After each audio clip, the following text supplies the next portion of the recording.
Hello, I'm David Chaston with 90 at 9, brought to you by interest.co.nz. This week at everything you need to know in 90 seconds at 9 o'clock, with news of a sharply falling New Zealand dollar. But first, the number of Americans filing for jobless benefits dropped to its lowest level in more than 44 years last week, as their labour market shrugged off the hurricane disruptions. And China's economy grew at a rate of 6.8% per year between July and September, slowing slightly from the previous quarter, but as widely expected. This rate is above Beijing's annual growth target of 6.5% for 2017. Chinese retail sales grew at a 10.3% annual rate in September. And the Hong Kong stock market fell sharply yesterday, a correction coming after recording record gains. Concerns about how Beijing will regulate their markets are growing, and are worries that interest rates are on the rise there. Some of the biggest falls were for stocks in mainland Chinese companies.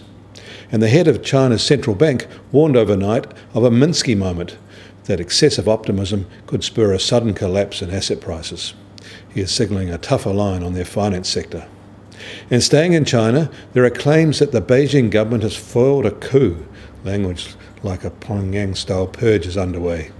Also underway is a drive to install party units within all foreign companies operating there to help foreign companies understand China. In Spain, the Madrid government is about to do its own purge and impose tighter controls on Catalonia, plunging the country into uncharted waters as they try to quell the region's bid for independence. None of this will help the euro. But Goldman Sachs indicated overnight that it will be decamping from London and heading to Frankfurt in response to Brexit. It's just the latest in a series of such announcements. It seems the EU has a lot to gain out of Brexit. In Australia, their job growth and unemployment rate has improved unexpectedly to 5.3%. Their participation rate is now 65.1%, but both are still nowhere near the New Zealand rates of 4.8% and 70%.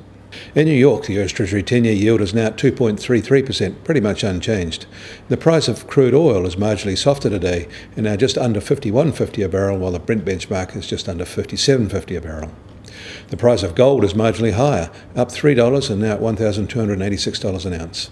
And the Kiwi dollar is down almost 1.5 cents on the announcement of the makeup of our new government, at 70.2 US cents. On the cross rates, we're down to 89.2 Aussie cents and 59.3 euro cents. The TWI is now at 72.8, and that's the lowest it's been since June 2016, and a 2% drop on the day. If sustained, that means New Zealand incomes will have fallen when benchmarked internationally, and tradable inflation will be rising. Interest rate hikes may come sooner than previously expected. I'm David Chaston. That was 90 at 9, brought to you by interest.co.nz.